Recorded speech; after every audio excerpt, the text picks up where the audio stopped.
Alien Legacy, written by Xianxia. Chapter 1. First Day at Ironglades. Planet Concordia. Manufacturing Planet, Lobar Sector 54B. Ironglades City. Stardate 3421 AI. As you all know, your enrollment into this academy means you're the best and brightest in Ironglades City. However, out of those of you who've enrolled, only 900 of you are expected to finish. Pilots in training flunk out the most, but to those of you aspiring to become spaceship designers, simply graduating is not enough. To succeed, you must excel. Red sunlight reflected off the principal's face as the man tried getting through today's speech. The smog might be thinner this far up, but the sun was strong. Taking out a handkerchief, he wiped away some of the forming sweat. He next put the fabric away and was about to continue, but a commotion in the crowd stopped him. "Why are you doing this?" "I'm innocent," a black-haired youth argued. The youth, one of the several students here, was currently being restrained by 2 guards. Many of the surrounding students had also begun moving away, creating a noticeable vacuum in the crowd before the podium. "Why in the void would you jump onto campus with a jetpack?" one of the guards hissed. "You could have killed someone." The black-haired youth, or more accurately Ronin, stared up at the guard with annoyance. Having gotten accepted into the academy through a scholarship thanks to his eidetic memory, he'd been sure this day would be the beginnings of something great. The campus guards, however, seemed to differ. "Look, I was about to be late for the opening ceremony. What was I supposed to do? Nobody said using a jetpack was illegal," he hissed back at the guard. "Because it's obvious. Everyone's supposed to know. Jetpacks are for emergency use only," the guard replied. The 2 men holding him down looked furious. It was a confusing thing, really. Why would they care so much about something so small? Ronin didn't get it. "We're issuing you a fine of 3,000 credits, the more talkative one of the guards continued. "And that's us being nice. Count yourself lucky for being a student. Normally, you should have been on your way to a jail cell by now." 3,000 credits? Ronin's eyes shot up in shock. That was an enormous sum. There was no way he'd be able to pay that. "All right, just let me go," he grumbled. He'd spent nearly every single credit he had to pay for his academy suit, and that was after getting a massive discount on account of his scholarship. It simply couldn't be helped. In order to even begin studying here, a suit like this was mandatory, and it had to be worn at all times. Ronin had actually only been able to afford a second-hand suit, and its black and purple colors looked faded amongst the 5,000 other suits here. But it was enough for him. The suit's radiation sensors, internal heating, one-time use energy shield, as well as jetpack, all worked perfectly according to standard. That's what really mattered. The guards next shook, scolded, then grunted at him some more. But as the principal finished up his speech, they left him alone. Even they probably realized the importance of this day. All of the students on campus next began to separate themselves into groups, and Ronin followed along as 2 distinct crowds formed. The pilot cadets, easily recognized by their red and black suits, headed towards the eastern part of campus. He, on the other hand, headed west. He couldn't help but stare as he walked. This place was out of this world, for him to have actually made it. Not a single person from his neighborhood even dreamed of going to a place like this. It was supposed to be impossible. There was grass here, actual grass. He even spotted trees as he reached further in, something he'd only seen on the Concordia net before. There were also numerous gray rectangular buildings, one of which, stuck out like a sore thumb. The giant thing had to be several kilometers in length. That's got to be the ship hangar, Ronin thought. Everything in this world revolved around spaceships. Whether it be designing them, constructing them, or driving them, anything related to spaceships was maniacally obsessed over. If a person sought wealth, he worked on them. If he wanted fame, he drove them. If he wanted honor, he worked on military ships. But if he wanted everything this world had to offer, he designed them himself. It was the path off-world and into the galactic market. The only path. Ronin's path. As the surrounding students began to enter their assigned buildings, he followed, and he soon arrived inside a large lecture hall. Ding! Student Ronin Maximus confirmed for attendance, access to syllabus granted. He let out a breath in relief as he heard his implant register him with the school. This was why he'd come today. The opening ceremony was mandatory if you wanted to access the academy courses. Anyone who didn't show up flunked out. He next made a mental nudge to the implant, and the academy curriculum popped up. There was a math course on orbital dynamics, a physics course on sublight propulsion, a course on faster-than-light engines, and finally, the course he'd really been looking forward to. SPD 101, Introduction to Spaceship Construction.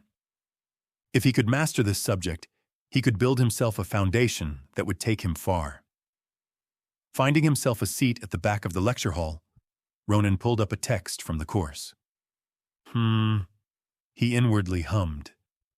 According to this course, if he wanted to become a spaceship designer, there were two major obstacles he'd have to face. First, this was going to be a lot of work. Just obtaining the necessary baseline knowledge would require years of study. Never mind the math, physics, and materials science involved. The amount of stuff he'd have to know just to do the computer programming alone was enough to make anyone balk. Further, spaceships, especially the larger ones, were enormous. Hundreds of people normally cooperated on the relatively smaller models, such as a Corvette. Larger models, however, such as a cruiser, would require at least 10 times that. Seems I will have to start by designing the smallest models out there first. Maybe a pod? Or a shuttle? Ronin thought as he began to visualize how to do this. All of these challenges were things he'd already expected. Nothing worth doing was ever easy. The media had always portrayed spaceship design as smooth, fun, and a sure deal. If you got accepted into the academy, your future was supposedly set. They never displayed the actual cost involved. This was where the second major obstacle came in: money. When digging into the details, doing something like this alone was pretty much impossible, be it the licenses, finances, or logistics involved. Heck, simply getting a factory, alone, was not something a street rat like Ronin could do. Most likely, even if he did well in the academy, he'd be slaving away for years under some other company. No, this won't do, he thought, body tensing and eyes widening as he entered a state of absolute focus. I need funds. I need a marketing strategy. And I need a gimmick. He knew he had to be realistic, but at this rate, he'd never achieve his dream. His already widened eyes turned bloodshot as he steeled himself. By hook or by crook, I'll get those credits. The best path for now would probably be patents. If he could invent something groundbreaking, he should earn a lot of credits from royalties. Mr. Ronin, are you okay? Huh? Startled, he exited his internal world, noticing several in the lecture hall staring at him. What? Yes, perfectly fine. He got out awkwardly. Listen, If you need a toilet break, just say so, one of the nearby students said, looking at him worriedly. And what kind of a toilet break would that be? Someone else broke in. I've never seen someone so tense before. It looked like his eyeballs were about to pop out. Several in the lecture hall started laughing.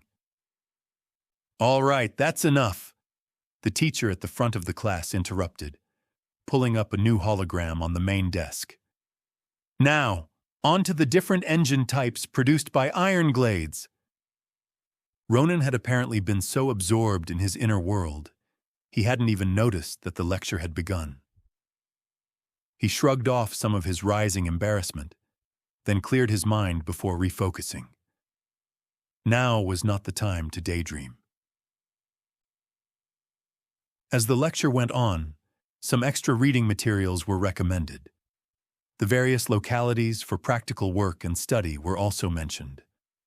Most of this information, however, could actually just be downloaded via the optical implant, so Ronin, after the first lecture finished, decided on heading back home. He had to start earning credits for that cursed fine he'd just been given anyways. Fortunately, the communal shuttles were free of charge now. Having been registered as a student, many things were now free. From free transport to and from the academy, free food on academy grounds, to free treatment at a public hospital of his choosing. Exiting the lecture hall, he walked out to the edge of the academy plateau, approaching a large, sharp-angled ship. Spanning 15 meters in length, the ship had a black metallic color, helping to highlight the white letters written on it. ISFA Transport, Ronin read as he entered the airlock. His back straightened a little, and his shoulders squared as he walked into, then down the spaceship's seating area. This will be my new life from now on. I'm part of the elite now, he thought as pride filled him. Finding a seat, he plopped down, then mentally nudged his implant, a holoscreen appearing before him. He mused, scrolling through the list of available live streams. What should he pick today? Entertainment, maybe? No, he was an esteemed student of the Space Force Academy now. It was time for something different. After finding the channel he wanted, Ronin mentally nudged the implant again, and a news segment began playing. Just in, Mayor Brunstein denounces the recent terror attacks on transport lines, a finely dressed news reporter said. The screen shifted onto an old man standing upon a podium. With a grim expression, the man spoke. To call themselves the Concordia Liberation Movement is a defilement of the word liberation. If these individuals actually cared for our planet's independence, they never would have committed such atrocities. Make no mistake, this is barbarism with makeup on. If these terrorists are actually serious about change, they should turn themselves in. Those CLM roughnecks aren't letting up at all, I see. Ronin grunted as he leaned back in his seat. Over the last few years, there had been a series of crimes committed by a group calling themselves the Concordia Liberation Movement. Fortunately, they'd never done anything too serious. The ship jolted, breaking Ronin out of his train of thought. Outside the window, he saw the silhouettes of drive plumes as the ship's thrusters activated. The ship swayed slightly, likely due to its poor inertial dampeners. Regardless, the transport ship was ascending, and in mere seconds, it left the plateau. Ronin gazed upon the literal forest of skyscrapers below. Rising and falling along with the terrain, the buildings reached kilometers deep as old mining sites were abandoned and more people moved in. He lived down in one of those valleys, for now.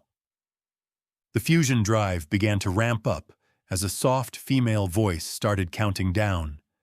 Strap yourselves in, engaging central thruster in 4, 3, 2, 1. VHROOOM.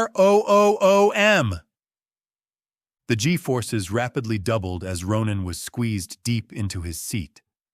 Unable to contain himself, a foolish grin began tugging at his lips as he felt the ship's power.